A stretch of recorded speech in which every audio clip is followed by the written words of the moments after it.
It's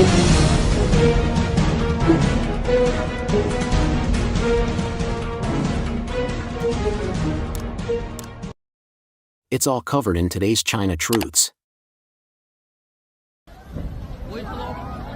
Tragedi dimulai ketika gedung 30 lantai berubah menjadi kuburan dan hantu baja China muncul di Thailand. Suara gemuruh merobek udara. Gedung 30 lantai, simbol modernitas dan pembangunan, tiba-tiba runtuh hanya dalam beberapa detik.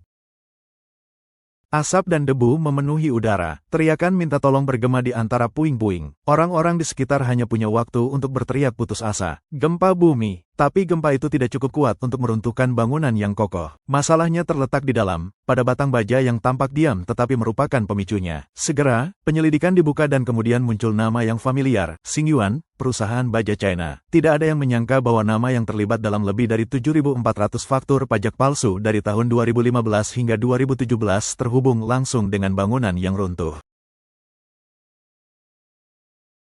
Menurut informasi resmi dari Departemen Pendapatan Thailand, perusahaan ini menggunakan lebih dari 7.400 faktur pajak palsu selama periode 2015 hingga 2017.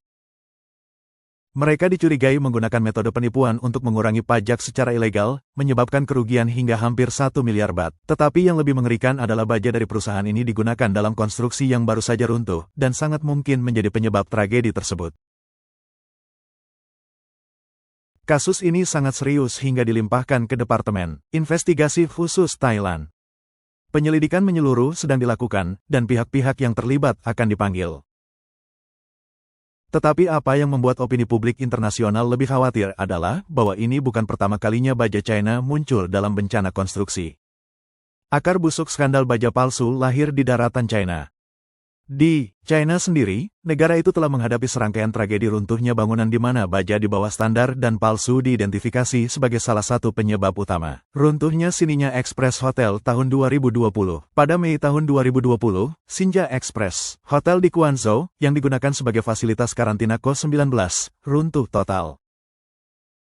Insiden itu menewaskan 29 orang dan melukai 42 lainnya. Penyelidikan kemudian menentukan bahwa bangunan itu telah direnovasi secara ilegal dan menggunakan bahan-bahan di bawah standar, termasuk baja di bawah standar. Runtuhnya gedung Cheongsa tahun 2022.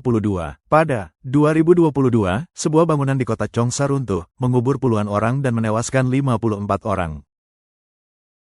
Penyebabnya adalah perluasan lantai bangunan ilegal dan terutama bahan-bahan yang lemah, di mana baja berkualitas buruk diidentifikasi sebagai penyebab bencana tersebut.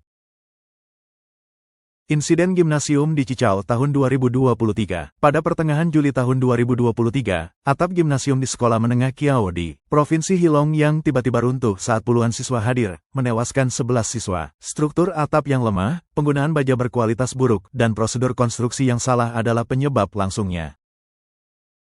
Lotus Riverside, Shanghai tahun 2009. Sebuah bangunan, 13 lantai di Shanghai miring sepenuhnya dalam semalam. Penyebabnya adalah fondasi yang lemah akibat penggunaan bahan-bahan di bawah standar, baja yang terlalu tipis, dan konstruksi yang ceroboh. Untungnya, tidak ada penghuni di sana saat itu. Detonasi crossbar ketika baja palsu China menjadi pembunuh global yang diam-diam.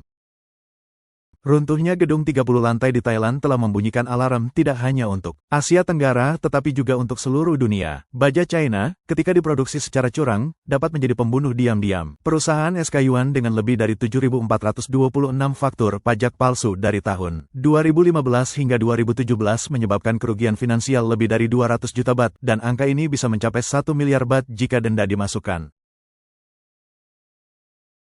Tetapi kerusakan terbesar bukanlah uang, melainkan nyawa manusia. Jenis baja yang disediakan Xingyuan diidentifikasi sebagai salah satu faktor penyebab runtuhnya gedung 30 lantai sepenuhnya setelah hanya beberapa menit guncangan dari gempa bumi sedang.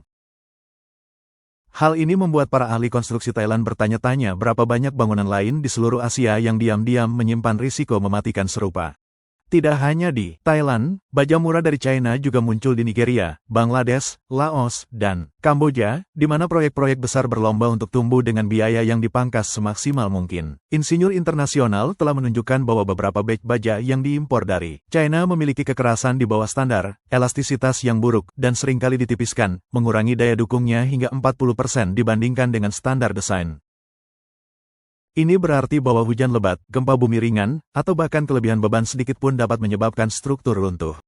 Batang baja, yang dianggap tulang punggung suatu struktur, jika dihilangkan intinya, akan mengubah bangunan apapun menjadi jebakan. Masalahnya bukan lagi sekadar baja palsu, tetapi kejahatan yang dibungkus dengan angka dan kontrak.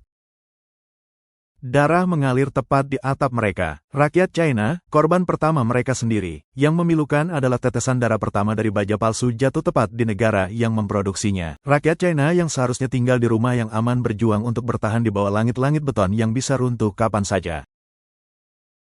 Mereka hidup dalam ketakutan yang tak terlihat bahwa hari ini adalah rumah tetangga, besok bisa jadi rumah mereka sendiri. Anak-anak mereka belajar di ruang kelas di mana hanya angin kencang, hujan lebat, atau sekadar retakan diam bisa berubah menjadi bencana. Para lansia gemetar saat menaiki tangga yang terbuat dari baja berkarat. Para pekerja takut lantai pabrik akan runtuh tepat di atas kepala mereka. Rasa sakitnya bukan hanya tentang kerugian materi. Ini adalah keputusasaan kehilangan orang-orang terkasih, tangisan di samping puing-puing, mata panik anak-anak di tengah malam yang terbangun oleh suara retakan.